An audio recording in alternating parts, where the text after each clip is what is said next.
this next little bit, we're going to look at basically oxygen concentrations as we go from the atmosphere to the various parts of the respiratory system, the blood, the tissues, the venous blood, and back. So kind of look at oxygen concentrations. But before we do that, there's, again, some weird characteristics of gases that need a little explaining. First thing I'll do is, all right, let's say right now in this room, good, and it works.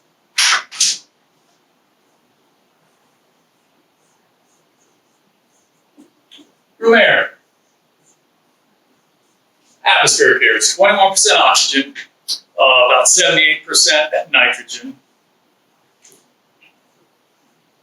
78% nitrogen gas, molecular gas, N2. It's relatively inert under normal conditions. Physiologically, it's there, you're at equilibrium, but it doesn't do much of anything. 0.3%, I think, CO2, and then traces of other gases. So these are the two big ones. Remember the 21% oxygen, that's kind of important. I'll expect you to know oxygen in the atmosphere is 21%. Now, that being said, you got 21% oxygen here in this room. The air in the room in your house, the air outside, in the shopping center, whatever. It's about 21%, at least in the free atmosphere. Might get a little different indoors because we're using some of it. About 21%. And everybody does fine with that. It's great.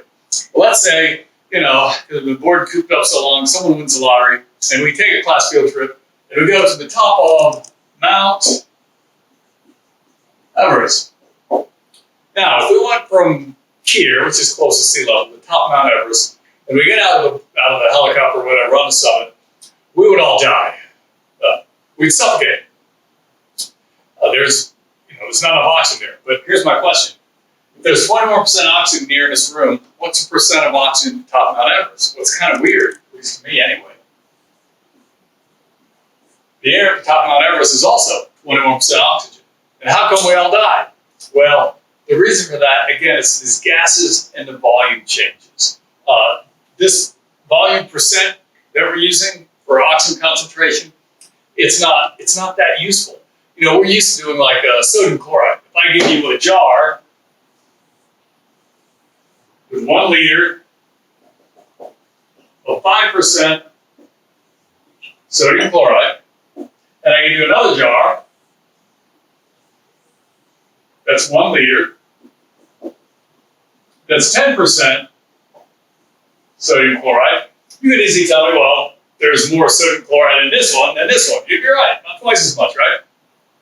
On the other hand, if I gave you a jar with 10% oxygen in it, and I gave you another one with 5% oxygen in it, both at 1 liter, which one has more oxygen? You don't know the answer. Why not? It's kind of because of the expansion of those gases. Let me show you what I mean. 1% in gases doesn't mean anything. You could have a container with 10% oxygen that has less oxygen in it than a container with 5% oxygen. What do you mean? Well, let's do another little trick here. Let's say I'm going to take a balloon, but this time I'm going to take a 5-liter jar. So let's say this thing has a volume of 5 liters. I'm going to fill it with air. So it's just atmospheric air, so I know it's 21% oxygen. And I'm going to represent the 21% oxygen with a few of these dots, 3, 4, 5, 6, 7, 8, 9, 10. Let's say that represents the oxygen in this 5-liter jug. Why 5 liters? That's about the size of your lung. Then what I'm going to do is I'm going to take a balloon and I'm just going to attach it to the top of this bottle. So I now have a 5-liter container at sea level filled with air. It's 21% oxygen. So those red dots represent the oxygen in the container. Now what we're going to do is we're going to take this container and we're going to go for a hike again up the top of Mount Whitney. Again, I'll use Mount Whitney because it's at about 15,000 feet. Now, as we hike up, as I've already mentioned, the pressure down here at sea level is 760 millimeters of mercury. The volume of this container at sea level is 5 liters, the balloon at the top. As I hike up to the top of Mount Whitney, the pressure up here is about 380 millimeters of mercury. Again, Mount Whitney, roughly half the pressure at sea level. So what's that 5-liter container going to do? It's got 5 liters of gas in it at sea level. If I reduce the pressure to 1/2, that gas is going to expand. So now, my jar, of course, is a rigid container. It's not going to do anything. But that balloon is going to inflate. Literally, as you walk up the mountain, you'd see the gas expand and it would fill up the balloon. Now, I have 5 liters still in the jar, but 5 liters are now up in the balloon. They expanded out of the jar. What about the oxygen? Again, if I count 100 molecules in this jar, 21 of them are still going to be oxygen. It's still 21%. If I count the molecules up here, out of 100, 21 of them will still be oxygen molecules. So this is still 21%. But if you look at these 10 dots that represent the oxygen molecules, as the gas expands, keep in mind the oxygen and the nitrogen are all evenly kind of mixed together. Half of the gas has moved up here. Half of that gas will include 5 of the little dots that represent the original oxygen. 5 remain in the container. So here's what you're looking at. This one, even though it's 5 liters, it's 21% oxygen. This one's 5 liters, it's still 21% oxygen. Remember, as the gas expands, the space is filled up with nothing. It's not matter. So this one, top of Mount Whitney, actually has half of the amount of oxygen in it than the one at sea level, even though they're both 21%. What I'm trying to demonstrate here is something called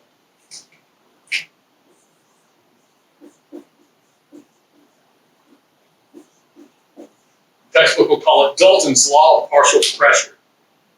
Because gases expand or will change their volume with the change in pressure. As you reduce the pressure, the gas expands. Now, Dalton's law says something like, if you're sitting at sea level, that pressure of 760 millimeters of mercury, that's literally due to the gas molecules smashing into your body. If 21% of the gas molecules are oxygen, 21% of this pressure is due to oxygen. So what we're looking at is something called partial pressure of gas. This is what we use for comparison. We need a concentration gradient. This is 21% oxygen in a jar. This is 21% oxygen. There's not the same amount of oxygen. So we have to use something other than volume percent. So here's the thing you have to be able to do. Calculate the partial pressure of oxygen. It's really easy. At sea level, that's room air, you take the volume percent of oxygen, which is 0.21, that's 21%, multiply it by the total barometric pressure or atmospheric pressure or ambient pressure. At sea level, it's 760. You just multiply it. 1 times 0 is 0, 1 times 6 is 6, 1 times 7 is 7, 2 times 6 is 12, 14, 15. 2 decimal points. I come up with this number, 159.6. What is that? That is the partial pressure of oxygen at sea level pressure, which is 760 millimeters of mercury. This number, 159.6, it's usually noted as P sub O2. That's the notation they use for partial pressure of oxygen. Is that on the screen? Yep. Made it on there. So what I can say that room air at sea level, the PO2 equals 159.6. That's the partial pressure of oxygen. Do the same thing at Mount Everest. Now, you need to know sea level pressure is 760. That should be remembered. You should know volume percent oxygen in the atmosphere is 21%. You don't need to know the pressure anywhere else. I'd give it to you. But I will tell you the pressure at Mount Everest. Remember, it's even taller than Mount Whitney. You're like 29,000 feet at the top of Mount Everest. It's about 29,000 feet. I was with a big jet squad. That means there's 29,000 feet of atmosphere below you, no longer exerting pressure. The total barometric pressure at the top of Mount Everest is about 220 millimeters of mercury. So, the amount of oxygen available for gas exchange at the top of Mount Everest, it's still 21% oxygen, but now the total barometric pressure is only 220.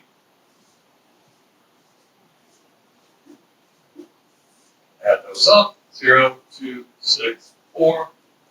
So the PO2 at the top of Mount Everest, 46, 0.2 millimeters of mercury. As far as diffusion is concerned, then, this is what you compare. If you look at that, there's less than a third of the available oxygen at the top of Mount Everest that there is at sea level. This is why, when you go to the top of Mount Everest, you die because of lack of oxygen. At least you would die without any acclimation. And even acclimated, that's not enough oxygen to keep you functioning. In fact, without supplemental oxygen, if you stay at that partial pressure, you're going to get brain damage. So that's why when people walk the top of Mount Everest, what are they all carrying with them? Oxygen tanks. If you're breathing in air with a higher amount of oxygen than 21%, it keeps the PO2 high enough. Same reason why in pressurized commercial jets, if they depressurize, which is just like being at the top of Mount Everest, the oxygen mask drops down in your face so you can breathe up, higher concentration of oxygen. That'll up the PO2, and it will prevent you from passing out and dying. That's particularly critical if you're a pilot. So these are partial pressures. I'll expect you to be able to calculate them. Again, remember sea level pressure is 760, volume percent of oxygen is 21 in the free atmosphere. Anything else I'll give you. But all you need to calculate the partial pressure of the gas, multiply the total pressure times the volume percent. You can do it for nitrogen if you wanted. What's the partial pressure of nitrogen at sea level? You take 760, that's the pressure at sea level, multiply it by 78%. That'll give you the partial pressure of nitrogen. It's 500 something. So make sure you calculate partial pressure.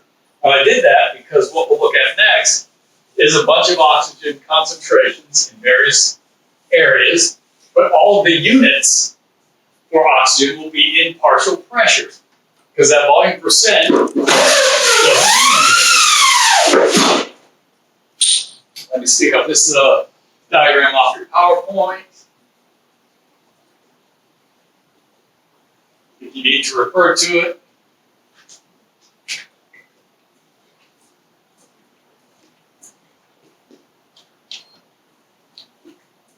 So we're going to start in the atmosphere. We look at PO2, partial pressures of oxygen, atmosphere. All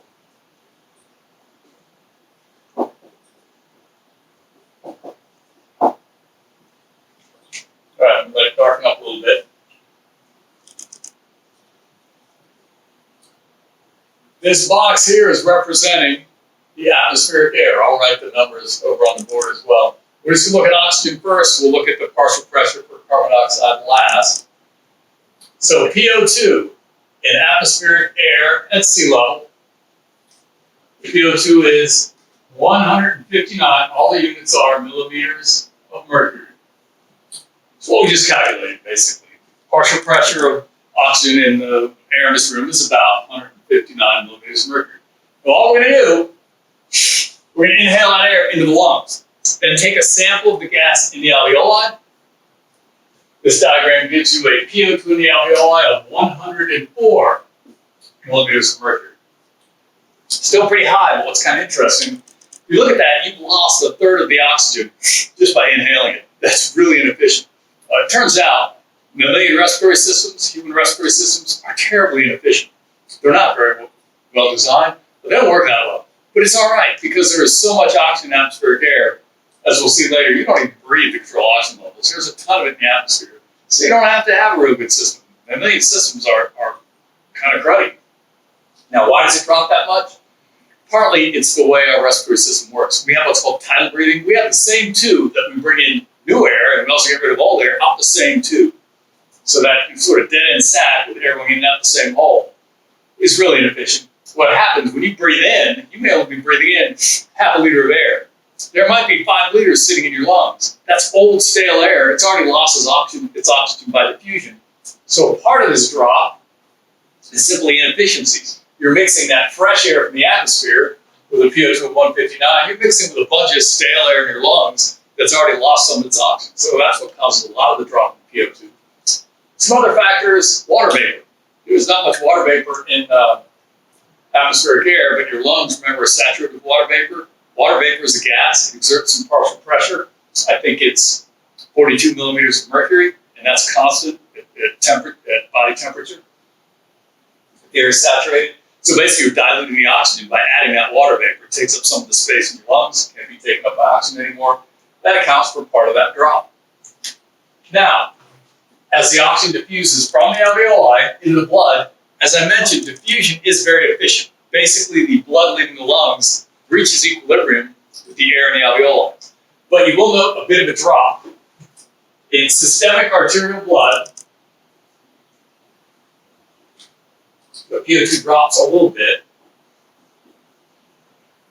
Arterial blood, this diagram gives you about 95 millimeters of mercury for a PO2. And yes, they measure partial pressure of oxygen in fluids just like they do in gases. If you go get your blood analyzed, check your blood gases, they'll give you a partial pressure of oxygen in your blood. It's about 95 millimeters of mercury. That is a bit of a drop. It was 140 alveoli, 95 in the arterial blood. That's not due to any lack of efficiency in diffusion. That's a perfusion problem. Remember I mentioned you match where the air goes to where the blood goes in the lungs. That's never 100%. So you do have some areas of the lung that aren't being ventilated. They're still receiving blood, but that blood isn't picking up any oxygen. And when that all pools together, you get a slight drop in PO2. That's due to inefficiency of the ventilation perfusion matching. It's not 100%, but you do reach equilibrium. It just is a little bit lower because of poor ventilation and perfusion matching. So that's the arterial blood. Of course, this is pulmonary venous blood. This is arterial blood. PO2 stays the same because there's no loss in this goes through the heart. So PO2, this represents like the aorta, all the systemic arteries. PO2 is 95. Then it goes to the tissues. Now, of course, the tissues are where you use the oxygen. PO2 in the tissues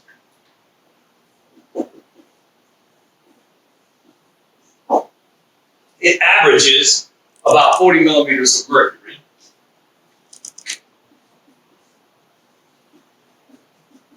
It's quite low because, of course, the tissues are consuming the oxygen in those metabolic pathways in the electron transport chain, converting it into water. But that is an average. The PO2 in the tissues can vary greatly. It can be as low, I think, as low as 15 millimeters of mercury, and then it can be as high as, I think 60, 70 if the tissue is not metabolically active. So there's actually quite a wide range. That average doesn't show you how much range there is, how much difference. But on average, blood draining out of all your tissues, if you mix it together, it have a PO2 of about 40. And as the blood passes through the systemic capillaries, it does reach equilibrium. So by the time the blood leaves the tissues, the PO2 in the venous blood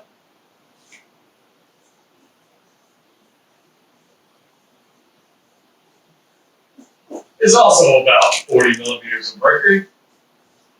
That's the blood that is then going to be pumped by the heart back to the lungs. And so one thing I want you to know, look at the difference.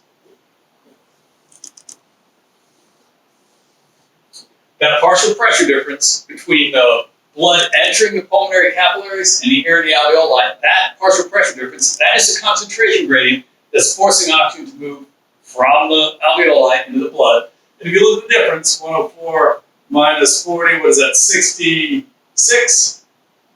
No, 64. And that, 64. So there's a difference, I'll call delta PO2, 64 millimeters of mercury. That's a concentration gradient at the lungs, allowing the oxygen to diffuse into the blood before it leaves. So that's the concentration gradient driving the movement or diffusion of oxygen from the alveoli into the blood. Now, we'll come back to that in a minute. Look at CO2 just quickly. CO2 follows it's a similar pattern, but it's backwards. Of course, the source of CO2 is the tissues. Where you get rid of it is the lungs and out the atmosphere. So let me draw another column over here. That's my eraser.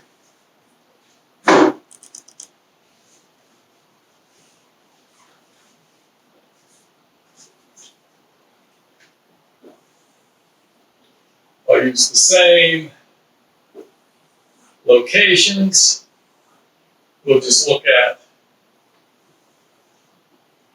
the partial pressure of CO2. PCO2 is the partial pressure of carbon dioxide. Now, if you know, in the atmosphere, there is not much carbon dioxide in the atmosphere. The PCO2 is 0.3 millimeters of mercury. Pretty insignificant. When you inhale, Look at that, PCO2 that's in the alveoli. In the alveoli, PCO2 is 40 millimeters of mercury. Huge increase. As we'll see, that's partly because of the way we breathe to retain carbon dioxide in the lungs. We're actually breathing to keep a relatively high concentration of CO2 in the lungs and therefore in the blood. So you got a PCO2 of 40 in the lungs. As the blood passes through, the PCO2 in the arterial blood, it does reach equilibrium, is also 40 millimeters of mercury. That blood then travels to the tissues. Now, in the tissues, this is the site of CO2 production. So PCO2 in the tissues is 46 millimeters of mercury. That's the highest it's going to be anywhere. And of course, the blood passing through the capillaries in the tissue will pick up that carbon dioxide by diffusion. So the venous blood is at equilibrium.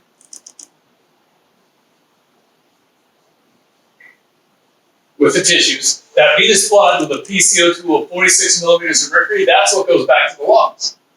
And now look at the concentration difference here. You got a PCO2 in the alveoli of 46 millimeters of mercury.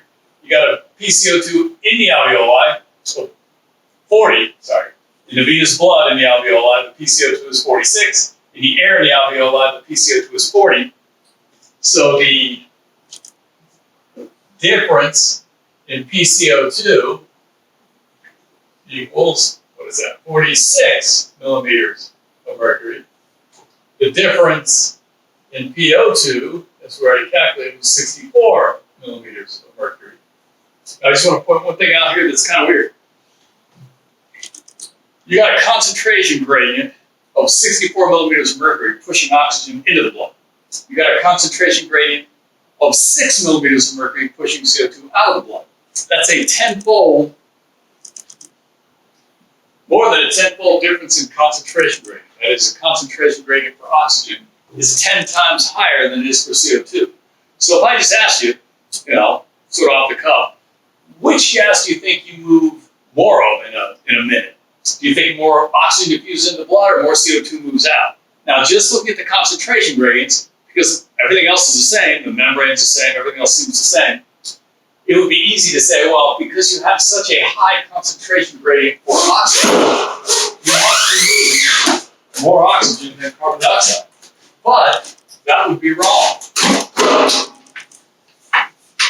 It turns out, if you go back and kind of recall some of the material you went over last semester, if you look at the net equation for cell respiration, remember that was something like this: C6H12O6 plus 6 O2 molecules yields 6 CO2 plus 6 H2O, and then you got something like 38 ATPs produced.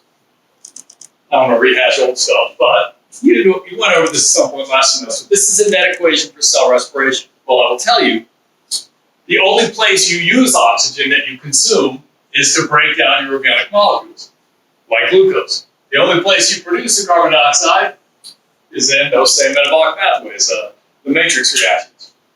And if you look at this equation, every time you consume 6 oxygen molecules, you produce 6 CO2 molecules, assuming what they call a respiratory quotient of 1, which would happen if you were just eating carbohydrates. It varies a bit when you're eating other stuff, but we'll ignore that. Every time you move 6 oxygen molecules into the blood, you should move about 6 CO2 molecules out. It should be about 1 to 1. Well, look at the concentration gradient. It's 10 times bigger in oxygen. It looks like you should move more of that. That's because there's the last thing we need to mention, and that is something called Henry's Law. Let me give you a quick rundown. I'm not going to plug any numbers into Henry's Law, but let me give you, turn this thing off. Let me give you a quick sort of rundown of Henry's Law, at least qualitatively. As we'll see, Henry's Law, when you're looking at gases dissolved in solution, partial pressure is one aspect that will determine how much of a gas dissolves in a fluid, like blood. The other thing that's a little hard to explain is solubility. So let me use this example. If I set up a little tank like this, and I hook it up to an oxygen bottle,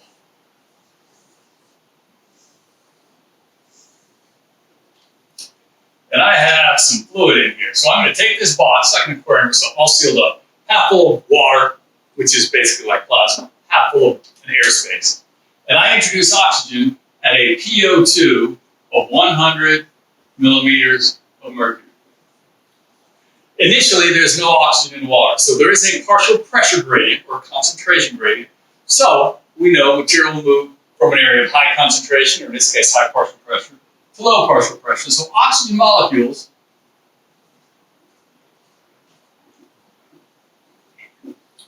will move from the gas, they'll dissolve into water, and this is literally dissolved oxygen.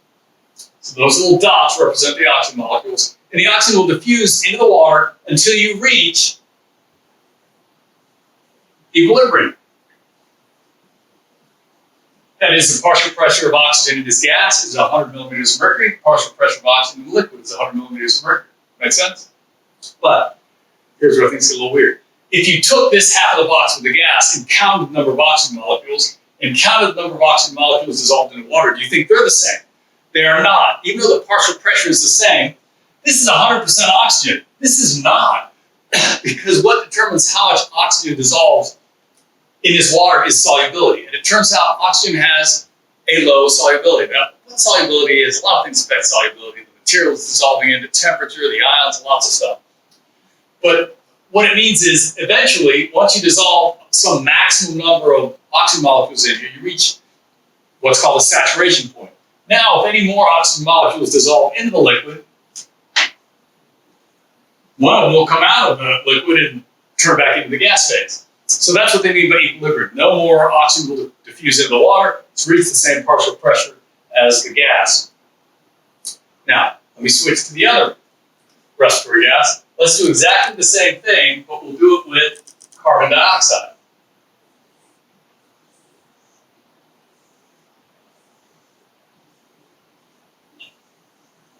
So I introduced carbon dioxide at a PCO2 of 100 millimeters of mercury. There's no CO2 in the gas in the liquid phase to start with. So the CO2, like oxygen, will also diffuse in the liquid phase until you reach equal partial pressures. PCO2 is 100, PCO2 is 100. But here's the difference. Generally, in body fluids like plasma, CO2 is 20 times more soluble. So what does that mean? It's the same partial pressure difference initially, but because CO2 is more soluble, I'm going to use some dots to represent the CO2 molecules. Here's what you have. Let's see, I have 1, 2, 3, 4, 5, 6, 7, 8, 9, 10 dots represent the equilibrium point for oxygen. CO2 is 20 times more soluble, so